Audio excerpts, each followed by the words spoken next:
स्वागत है आपका। मैं हूं प्रशांत चुरहे। इस वक्त की बड़ी खबर, जम्मू कश्मीर के नौहट्टा में भी भीड़ ने डीएसपी मोहम्मद अयूब की पीट कर हत्या कर दी। मोहम्मद अयूब की नौहट्टा की जामिया मस्जिद के पास पीट कर हत्या कर दी गई। जिस वक्त अयूब की हत्या की गई उस वक्त हुर्रियत नेता मीरवाइज भी मस्जिद में मौजूद थे। डीएसपी मोहम्मद अयूब जम्मू कश्मीर पुलिस के सुरक्षा विभाग में तैनात थे। इस विभाग के अधिकारी और जवान सादी वर्दी में होते हैं। मोहम्मद अयूब को एंटी सबोटाज यूनिट में तैनात किया गया था ताकि भीड़भाड़ वाले इलाकों में किसी तरह की भगदड़ या अफरा तफरी ना हो या फिर कोई शरारती तत्व किसी तरह की वारदात को अंजाम ना देने पाए।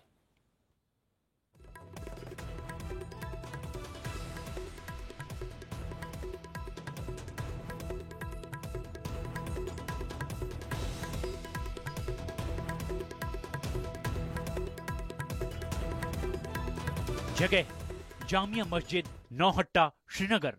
दिन गुरुवार 22 जून। समय रात 12:30 बजे। डीएसपी मोहम्मद अयूब सादी वर्दी में तैनात थे। मस्जिद में आने जाने वालों पर नजर रख रहे थे। डीएसपी अयूब संदिग्धों की फोटो ले रहे थे। भीड़ ने डीएसपी अयूब को रोकने की कोशिश की। कहा सुनी के बाद डीएसपी अयूब ने पिस्तौल निकाली। डीएसपी अयूब को फायरिंग करनी पड़ी।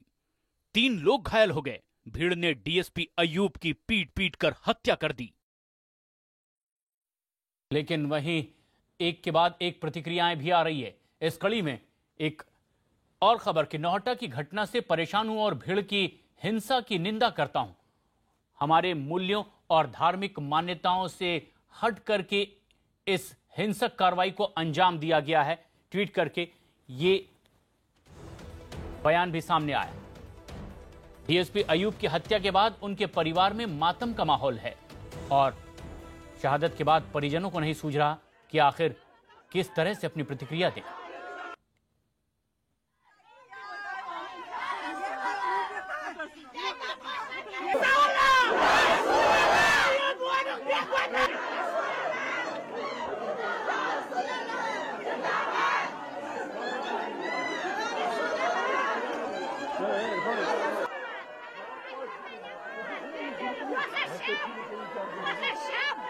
डीएसपी के परिजन जहां गमगीन हैं, वहीं गुस्सा भी उनकी आंखों में साफ तौर पर देखा जा सकता है। ऐसे में जो कि समाज की सुरक्षा के लिए तैनात थे, भीड़ ने उनकी ही पीट कर हत्या कर दी।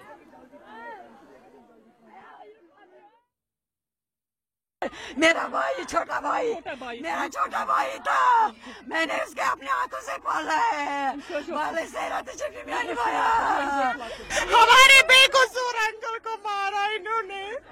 हमारे बेकसूर हमारे ईमानदार अंकल को मारा। हम इंडियन हैं। हम इंडियन हैं। हम हैं। हमारे अंकल को मारा इन्होंने। जम्मू कश्मीर पुलिस के डीजीपी एसपी वैद ने भी कहा है कि डीएसपी की हत्या करने वाले बख्शे नहीं जाएंगे। पहला मेरा सवाल ये है डीजीपी साहब कि किन हालात में ये हुआ, क्या हुआ? डीएसपी साहब वहाँ उनको लगाया गया था एक्सेस कंट्रोल का इंचार्ज, ताकि मस्जिद के अंदर कोई गलत एलिमेंट ना जा सके और जो हजारों की तादाद में लोग आते हैं वो नमाज पढ़ सकें बिना किसी खौफ के। लेकिन अफसोस की बात है कि जिनकी हिफाजत के लिए डीएसपी साहब गए थे, उन्हीं में से कुछ लोगों ने उनका कत्ल किया। कहा जा रहा है कि ये कुछ मोबाइल से शूट कर रहे थे, फोटोग्राफ्स ले रहे थे, जिसके बाद कुछ लोगों ने इनसे कहा कि अपनी आइडेंटिटी दिखाइए, तो उन्होंने पिस्टल दिखाया। कहां तक सही है? I don't think this is a rumour, but अगर आइडेंटिटी भी पूछनी थी तो उसका एक तरीका है। उसको इतनी जहालत नहीं होनी चाहिए कि इंसान की जान ले ली जाए। 3 जो है लड़के जख्मी हुए हैं, वो क्यों जख्मी हुए हैं? क्या डीएसपी ने अपने सेल्फ डिफेंस में फायर किए? He has a right to self defense. If somebody kills him, he has a pistol. He is legally authorized to defend himself. मामला इन्वेस्टिगेट हो रहा है। आपका कहना है कि 2 लोग जो हैं वो अरेस्ट किए गए हैं। थोड़ा सा उस बारे में बताइए, किस तरह की इन्वेस्टिगेशन कैरी की जा रही है? केस रजिस्टर किया गया है। 3 लोग आइडेंटिफाई हुए हैं, 2 उसमें अरेस्ट हुए हैं और बाकियों को भी कानून का सामना करना पड़ेगा। ये जो डीएसपी थे, क्या ये मीरवाइज की सिक्योरिटी पे तैनात है? नहीं, मस्जिद की एक्सेस कंट्रोल।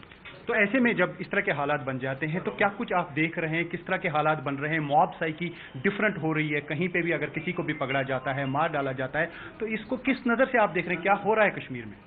अच्छाई और बुराई का फर्क खत्म हो रहा है। अब मुझे लोगों से यही कहना है कि देखिए उनके लिए अच्छा क्या है, बुरा क्या है। पुलिस का यह आधिकारिक बयान। तो उधर डीएसपी अयूब की हत्या के बाद मीरवाइज उमर फारूक ने ट्वीट करके इस घटना की निंदा की है। ट्वीट कर उन्होंने लिखा है, नौहट्टा की घटना से मैं परेशान हूं और भीड़ की हिंसा की निंदा करता हूं। हमारे मूल्यों और धार्मिक मान्यताओं से हटकर की गई इस हिंसक कार्रवाई को बर्दाश्त नहीं किया जा सकता।